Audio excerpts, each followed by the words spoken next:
Xavier tightened his grip on the steering wheel, his knuckles turning white.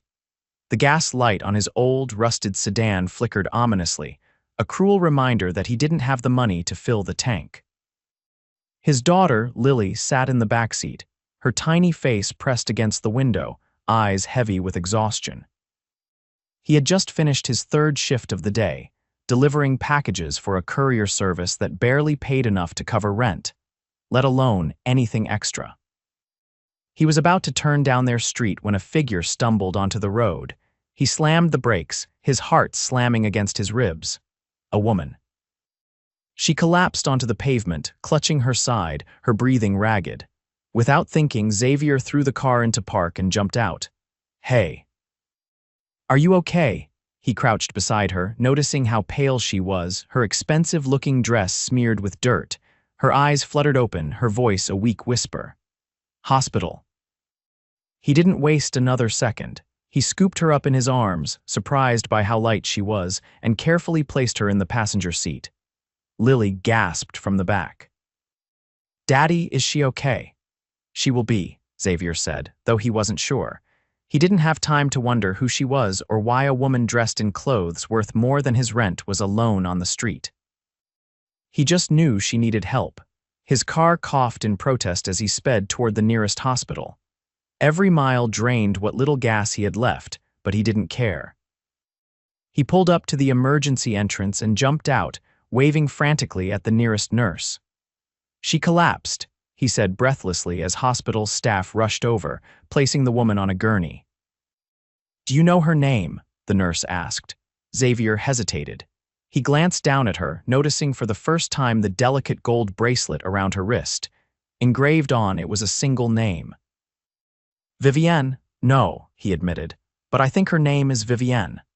The nurses wheeled her away, leaving Xavier standing there, his chest tight with worry. He had no reason to stay. He didn't even know her, but something told him to wait. Lily tugged on his sleeve. "Daddy, are we gonna go home?" He crouched down, brushing a strand of her blonde hair out of her face. "In a little bit, sweetheart." Hours passed. Lily dozed off on one of the stiff waiting room chairs, curled up with his worn-out jacket as a blanket. Xavier rubbed his face, exhaustion creeping in. Then a doctor approached. "Are you the one who brought in Miss Laurent?" Xavier blinked. Yeah, I guess. She's awake and asking for you," his brows furrowed. "Why would she ask for me?" The doctor shrugged. "Maybe she just wants to thank you." Xavier hesitated, but curiosity won. He followed the doctor down the hall to a private room. When he stepped inside, Vivienne was sitting up in bed and Roman IV in her arm. Even in a hospital gown, she looked effortlessly elegant, her dark hair cascading around her shoulders. Her green eyes locked onto him. "You stayed," she murmured. He cleared his throat. "Didn't really plan to, but yeah." A small, grateful smile touched her lips. "Thank you." "You're welcome," Xavier said, shifting awkwardly. "What happened to you anyway?" She hesitated, glancing down at her hands. "It's complicated.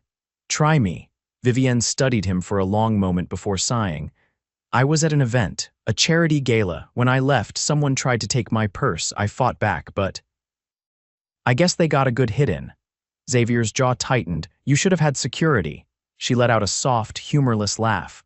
"I usually do," he frowned, sensing there was more to the story. But before he could ask, she tilted her head. "You have a daughter." His eyes darted to the doorway, where Lily peeked in shyly. "Yeah," he said, his voice softening. "Lily?" Vivienne smiled warmly.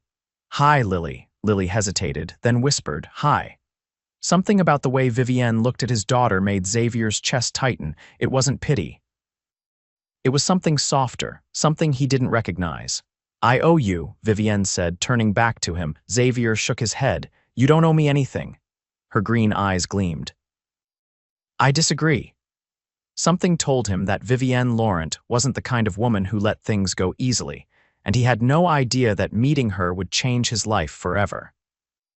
Xavier stood in the hospital corridor, his arms crossed as he watched Vivienne from the doorway. She had fallen quiet, her fingers tracing the edge of the thin hospital blanket, her expression unreadable. He wasn't sure if she was still in pain or just lost in thought. Either way, he wasn't sure why he was still there. He should have left. He had work in a few hours, bills that wouldn't pay themselves, and a daughter who needed him. But something about Vivienne Laurent, this woman who had collapsed in the street, barely conscious, kept him rooted in place. She turned to him suddenly, her gaze steady. "You don't strike me as someone who helps strangers without expecting something in return." Xavier's jaw tensed. "You don't know anything about me." Her lips twitched, not in amusement, but in something closer to curiosity. "No, I don't, but I'd like to," he exhaled, running a hand through his hair. "Look, I didn't stick around because I wanted anything. I just wanted to make sure you were all right.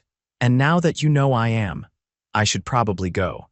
Vivienne studied him for a moment longer, as if debating something. Then she reached for the call button beside her bed and pressed it. A few seconds later, a nurse entered. "When can I be discharged?" Vivienne asked. The nurse glanced at the chart in her hands. "The doctor wants to keep you overnight for observation." Vivienne's expression hardened slightly, but she nodded. "Fine." The nurse left, and once again, silence stretched between them. Xavier shifted on his feet. "You have someone you can call." Her gaze flickered, something unreadable passing through her eyes. "I don't need to call anyone." That answer sat strangely with him. A woman like her, dressed in designer clothes, wearing jewelry that probably cost more than his car, should have had someone waiting for her. A driver, a bodyguard, a family member, but she had no one. She must have sensed his thoughts because she tilted her head. "You think it's strange, don't you, that I have no one here?" He didn't answer, but the slight shift in his stance gave him away. Vivienne exhaled, looking away.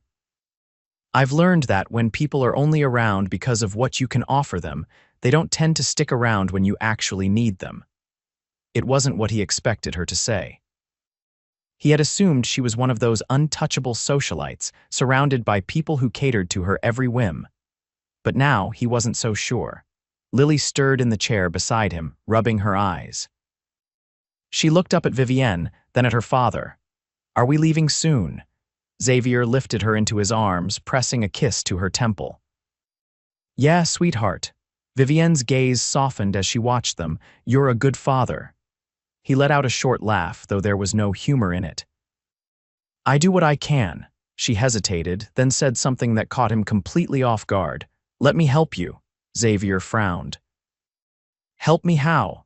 Vivienne sat up straighter, her green eyes locked onto his. "You helped me without hesitation. You didn't know who I was, and you didn't ask for anything in return. But I can tell you're struggling." She glanced at Lily, then back at him. "Let me do something for you the way you did for me." His shoulders tensed. "I don't need charity." "I'm not offering charity," she said firmly. "I'm offering an opportunity." Xavier narrowed his eyes, suspicion creeping in. "What kind of opportunity?" Vivienne hesitated, and for the first time since he met her, she looked uncertain. Then, as if making a decision, she met his gaze head-on. "I own a company." "A big one," she admitted. "I won't bore you with business talk, but I have a personal estate that needs maintenance. My staff has been unreliable, and I need someone I can trust." He frowned. "You don't even know me." "I know enough," she countered. "I know you work hard. I know you're raising your daughter on your own. And I know you wouldn't have stayed tonight if you didn't have a good heart." Xavier clenched his jaw. He wasn't used to people reading him so easily. Vivienne continued. "The job pays well. Enough that you wouldn't have to work 3 shifts a day just to make ends meet." Everything in him told him to say no. He didn't trust things that sounded too good to be true.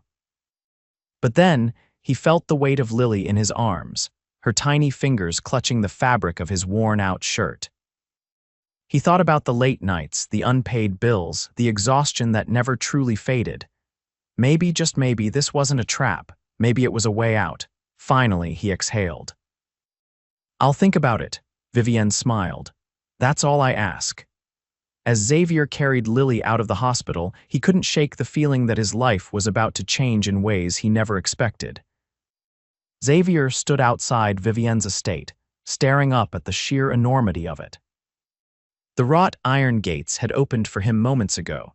revealing a long, cobblestone driveway lined with towering oak trees. At the end of the path stood a mansion so massive it made his stomach tighten. It wasn't just wealth, it was the kind of opulence that existed in another world, one far from his own. Lily clutched his hand, her eyes wide. "Is this a castle?" He almost laughed, but the awe in her voice made him pause. "Something like that," he murmured. They had taken a bus most of the way before a sleek black car picked them up at the last stop, courtesy of Vivienne. He had spent the entire ride wondering if he had made a mistake. He didn't belong in a place like this. Before he could turn around and reconsider, the front doors opened, and Vivienne walked out. She was dressed simply in a cream-colored blouse and tailored slacks, but she still exuded an effortless elegance that made Xavier acutely aware of his worn-out jeans and faded shirt. "Right on time," she said, her expression unreadable. Xavier cleared his throat. "Figured I should at least see what this job actually is before I agree to anything." Vivienne nodded, then knelt to Lily's level. "And you must be Lily." Lily looked up at her father for reassurance before nodding. Vivienne smiled. "Would you like to see the garden?" "There's a pond with some very friendly ducks." Lily's face brightened. She turned to Xavier. "Can I?" He hesitated, but Vivienne gestured toward a woman standing nearby. "This is Margaret. She's been with me for years. She'll stay with Lily while we talk." Margaret, an older woman with kind eyes, smiled warmly. "We'll have some fun, won't we?" Lily looked between them before nodding. Once they were gone, Xavier exhaled. "All right, let's hear it." Vivienne motioned for him to follow her inside. The foyer alone was bigger than his entire apartment, with a grand staircase that spiraled upward and chandeliers that shimmered like something out of a dream. "I won't waste your time," Vivienne said as they walked. "The estate is large, and I need someone to oversee the grounds. You won't be alone, there's a staff. But I need someone trustworthy to manage everything." Xavier frowned. "I don't have experience running a place like this." She glanced at him. "You manage 3 jobs and raise a child on your own." "I'd say you're more than capable." He didn't like how easily she saw through him. They stepped into a sunlit sitting room where she gestured for him to take a seat. Instead, he remained standing. "What's the catch?" he asked. Vivienne arched a brow. "Why do you assume there is one?" "Because nothing comes this easy." She studied him for a moment before answering. "The only condition is that you live here." Xavier stiffened. "Live here. There's a private cottage on the property. It's fully furnished with more space than your current apartment." His jaw clenched. "You looked into my situation." "I needed to know if this offer would actually help you," she admitted. "And I know it will." He hated that she was right. Before he could respond, a sharp knock interrupted them. A man in a crisp suit stepped inside, his presence instantly shifting the energy in the room. Vivienne's expression hardened. "What is it, Richard?" The man Richard adjusted his cuffs. "Your brother is here." Vivienne's jaw tightened. Xavier frowned. "You didn't mention family." She exhaled, her gaze darkening. "Because family isn't always a good thing." Before he could ask what she meant, a new voice echoed through the room. "Vivienne." A tall man with the same piercing green eyes strode in, his expensive suit tailored to perfection. But where Vivienne's presence was poised, his was sharp, like a blade waiting to cut. "I see you're collecting strays now," the man said, his gaze flicking to Xavier. Xavier's fists clenched at the condescension in his tone. Vivienne's voice was cool. "What do you want, Julian?" Her brother smirked. "I heard you've been making some interesting decisions lately." "Thought I'd see for myself. This is my business, not yours." Julian's gaze turned calculating. "You're taking in a man you barely know and his child." "That's reckless, even for you." Xavier had had enough. "I don't know who you think you are, but I don't need your approval." Julian let out a low chuckle. "Oh, I like him. He's got a spine." Vivienne stepped closer to Xavier, her shoulder brushing his. "Leave Julian." Julian studied them for a moment before shaking his head. "Careful, Vivienne. You trust too easily." With that, he turned and walked out. Xavier blew out a breath. That guy's a real joy, Vivienne barely reacted. Julian doesn't like when I do things that don't benefit him. Xavier crossed his arms. So why are you doing this? You don't know me, and you definitely don't owe me. Vivienne met his gaze, something unreadable in her eyes. I have my reasons. He wanted to push, but something told him she wasn't ready to share them. Instead, he exhaled. All right, I'll take the job. For the first time, her expression softened. Good. As they walked back to find Lily, Xavier couldn't shake the feeling that this was more than just a job, and that Vivienne Laurent was far more complicated than she let on. Xavier stood on the balcony of the cottage, staring out at the Laurent estate as the sun dipped below the horizon. The air was warm, carrying the scent of freshly cut grass and the distant hum of cicadas. It had been weeks since he and Lily moved here, and every day still felt surreal. His daughter had adjusted almost immediately, enchanted by the sprawling gardens, the endless space to run and play. But Xavier, he wasn't sure if he had adjusted at all. Living in luxury didn't erase years of struggle. It didn't make him forget what it felt like to count every cent, to wonder if he'd have enough for rent, enough for food. Even now, as the estate staff operated around him like a carefully tuned machine, he still found himself wary, waiting for the moment when all of this would be taken away. A soft voice pulled him from his thoughts.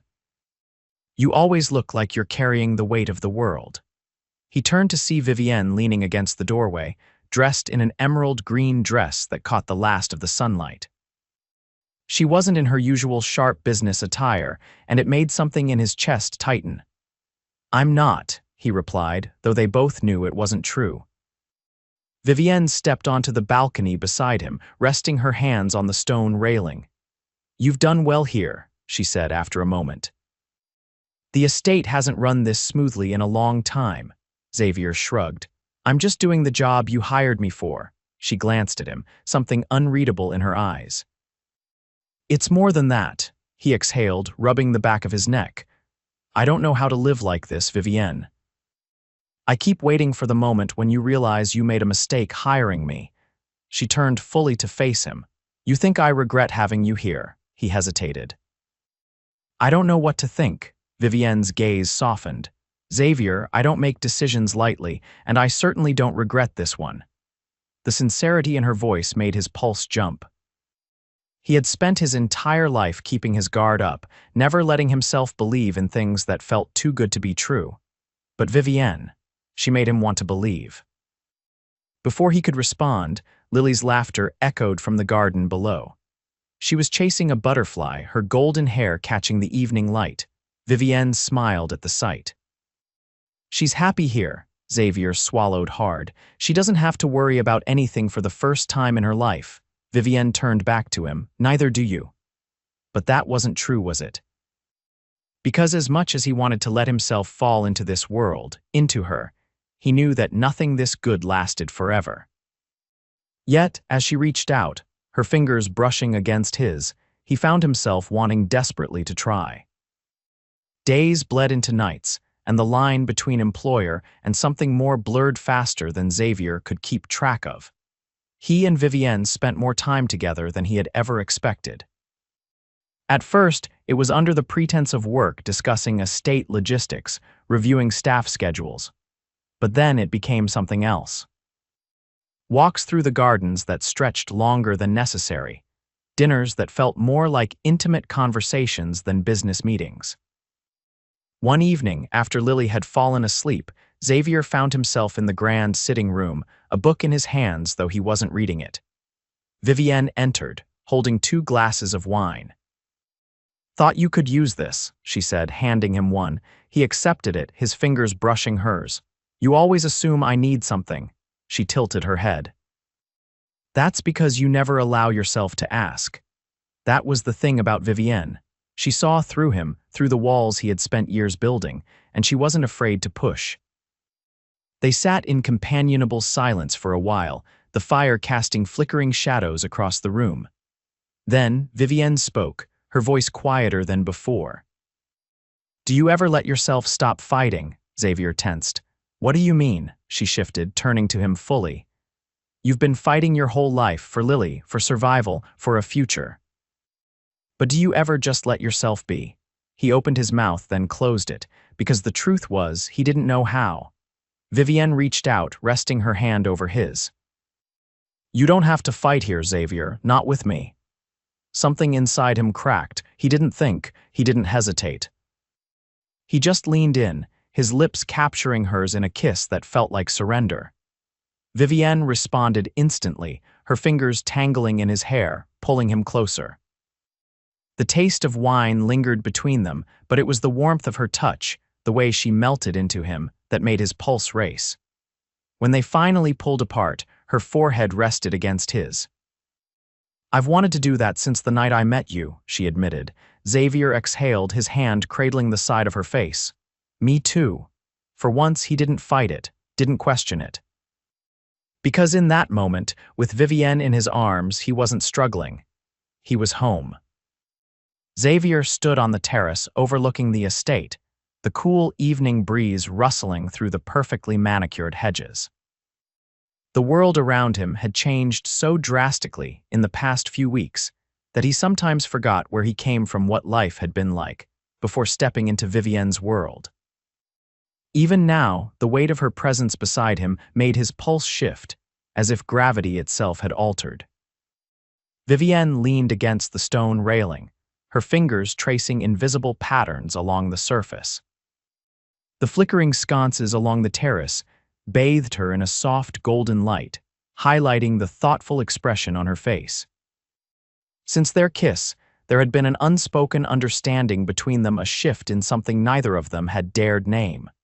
She turned to him, her green eyes searching his. You're thinking too much again. His mouth twitched, though he didn't deny it. Hard habit to break, she exhaled, resting her chin on her hand. You don't have to overanalyze everything, Xavier. Sometimes things are just meant to be. He studied her, the breeze lifting strands of her dark hair. Is that what this is? Vivienne didn't look away. Yes. The simplicity of her answer stole whatever protest had been forming on his lips. He wanted to believe in that, in her certainty. But a lifetime of hardship had taught him that nothing good came without a cost. She must have sensed his hesitation because she reached for his hand, threading her fingers through his.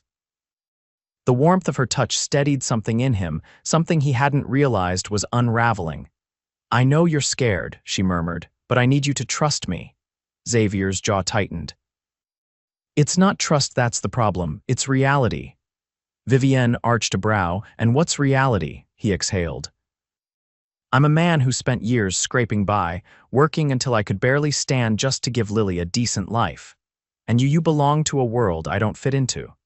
She shook her head, squeezing his hand. You fit here more than you think. Before he could respond, a distant sound reached them, the unmistakable purr of an approaching vehicle. Xavier turned, his instincts sharpening. The estate rarely had unexpected visitors, and something about the low hum of the engine unsettled him. Vivienne straightened, her expression cooling into something unreadable. The sleek black car came to a stop at the base of the marble steps leading to the main entrance. The driver's door opened, and a familiar figure stepped out. Julian. Xavier immediately tensed. He had only encountered Vivienne's brother once, but that had been enough to know the man was a storm waiting to break. Julian's gaze flicked between them before he strode forward, his presence commanding even in the dim light. You've been ignoring my calls, he said to Vivienne, his voice smooth but edged with warning. Vivienne's expression didn't waver. Because I had no interest in answering them. Julian's lips pressed together before his attention shifted to Xavier. Still here, I see. Xavier met his gaze evenly. Looks that way. Julian let out a slow breath as if gathering patience. Vivienne, we need to talk, alone. She didn't move. Whatever you have to say, you can say it here. Julian's jaw tightened, but he inclined his head slightly. Fine, if you insist. He crossed his arms. You're making reckless decisions again. Vivienne didn't so much as blink. Taking control of my own life isn't reckless. Julian's gaze darkened. Bringing a stranger into our world. Giving him access to everything, he glanced at Xavier. You don't know anything about him. Xavier clenched his fists, but Vivienne spoke before he could. I know enough, she said, her voice sharp, and I don't need your approval. Julian's fingers curled at his sides. You're putting everything at risk. Vivienne exhaled, her patience thinning. No, Julian, I'm finally doing something for myself. Her brother stared at her for a long moment, then his gaze flicked back to Xavier. And you? What exactly do you think you're doing here? Xavier held his ground. Taking care of what's mine. Julian's eyes flickered with something unreadable, but he didn't press further. Instead, with a measured nod, he stepped back. Don't say I didn't warn you. Without another word, he turned and walked back to his car. The engine roared to life, and moments later, he disappeared down the driveway. Silence settled between them, thick with something unspoken. Vivienne sighed, rubbing her temples. I'm sorry about him. Xavier studied her. You don't owe me an apology. She looked up, weariness creeping into her features. He doesn't understand that I'm capable of making my own choices. Xavier hesitated, then stepped closer, brushing a hand along her arm. Then let's prove him wrong. Vivienne searched his face, something tender flickering in her eyes. You're really staying. He didn't hesitate this time. Yes. Her lips parted slightly, as if she hadn't expected such certainty. Then, before he could say anything else, she wrapped her arms around him, holding on as if anchoring herself. Xavier exhaled, pressing a kiss to her hair.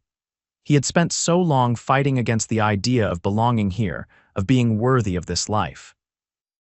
But in Vivienne's arms, with the weight of her trust in him, he finally understood. This wasn't about fitting into her world. It was about building a new one together. Xavier stood on the edge of the estate's vast gardens, the scent of blooming roses heavy in the evening air. The night was quiet, save for the distant chirping of crickets and the occasional rustle of leaves in the breeze. He had spent the past few weeks navigating this new life, adjusting to the strange balance between responsibility and privilege, between caution and the undeniable pull of Vivienne Laurent. They had fallen into something unspoken, a rhythm that neither of them questioned. Late-night walks through the estate, stolen glances across the dinner table, the way her hand would brush against his when she thought no one was looking. It was a slow unraveling, a dance of restraint and inevitability. But tonight was different. Vivienne had asked him to meet her here, under the canopy of the ancient oaks that lined the garden's edge. He wasn't sure what to expect, but the way his heart pounded against his ribs told him that whatever it was, it mattered. When she finally appeared, stepping through the low-hanging branches, his breath caught. She wore a midnight blue dress that moved like water around her legs, her dark hair cascading over her shoulders. But it wasn't just her appearance that made something shift inside him, it was the look in her eyes, a quiet resolve mixed with something softer, something that threatened to undo him entirely. She stopped a few feet away, her hands clasped in front of her. I needed to see you. Xavier nodded, his throat tightening. I'm here, Vivienne exhaled as though steadying herself. I've spent my whole life making decisions based on what was expected of me, what was responsible, what was strategic. But for the first time, I don't want to think about any of that. She met his gaze, her voice unwavering. I just want you. The weight of her words settled between them, heavy and undeniable. Xavier took a slow step forward. Vivienne. She shook her head, cutting him off before he could say whatever logical thing he had planned. No more hesitations. No more reasons why this shouldn't happen. Her voice softened. I know what I want, and I know you do too. There was no more room for doubt. Xavier closed the distance between them, his hands finding her waist as he pulled her against him. She tilted her head up just as he lowered his, their lips meeting in a kiss that held nothing back. It was deep, consuming, the kind of kiss that stole the air from his lungs and replaced it with her. Her fingers tangled in his hair, anchoring herself as if afraid he might pull away. But he wasn't going anywhere, not now, not ever. When they finally broke apart, her forehead rested against his, their breaths mingling in the cool night air. This isn't just a moment, Vivienne, he murmured. This is everything. She smiled softly, her fingers tracing the line of his jaw. Then let's stop pretending like it's anything less. And just like that, the last of his resistance crumbled. Days turned into weeks, and their once unspoken connection became something undeniable. Xavier found himself waking up in the mornings with Vivienne curled against him, her breathing slow and steady. He found himself laughing more, his shoulders lighter in a way they hadn't been in years. Even Lily had noticed, her innocent questions about why he smiled so much making him chuckle. But not everything had settled. Julian had not returned since his last visit, but Xavier could feel his presence lingering like a storm waiting to break. And Vivienne, despite her outward confidence, had been restless. He could see it in the way she ran her fingers over the rim of her wine glass at dinner, in the way she stared out at the horizon as if waiting for something. One evening, as they sat on the terrace, he finally asked, "What's on your mind?" Vivienne turned to him, her expression unreadable. "Julian won't let this go." Xavier's jaw tightened. "Then we deal with it." She studied him for a moment before nodding. "I've spent too long letting him dictate my life. If he wants a fight, I'll give him one." And that was the moment Xavier knew Vivienne Laurent wasn't just a woman born into wealth and power. She was a force. The confrontation came sooner than expected. Julian arrived unannounced, stepping into the grand foyer as if he owned the place. This time, he didn't bother with pleasantries. "You're making a mistake," he told Vivienne, his voice sharp. "You think this is love, you think this is real." Vivienne stood her ground, her chin lifted. "Yes." "And I don't need your approval," Julian scoffed. "You're throwing away everything we've built." "I built this," Vivienne interrupted. "Not you." Xavier watched the exchange, his fists clenched at his sides. He had spent his life fighting battles that weren't his, but this time he didn't need to. Vivienne wasn't someone who needed saving. She was someone who had already won. Julian's expression hardened, but he must have realized he had lost because he exhaled sharply, shaking his head. "Just remember, when this falls apart, you chose this." Vivienne didn't flinch. "I did. And I'll never regret it." And with that, Julian turned and walked out, his departure feeling more like a closing chapter than a looming threat. That night, as Xavier stood with Vivienne on the balcony, he pulled her into his arms, pressing a lingering kiss to her temple. "You did it," he murmured. She smiled against his chest. "We did." For the first time in years, there were no doubts, no hesitations, just them. And for Xavier, for Vivienne, for Lily, this wasn't just a happy ending. It was the beginning of something even greater.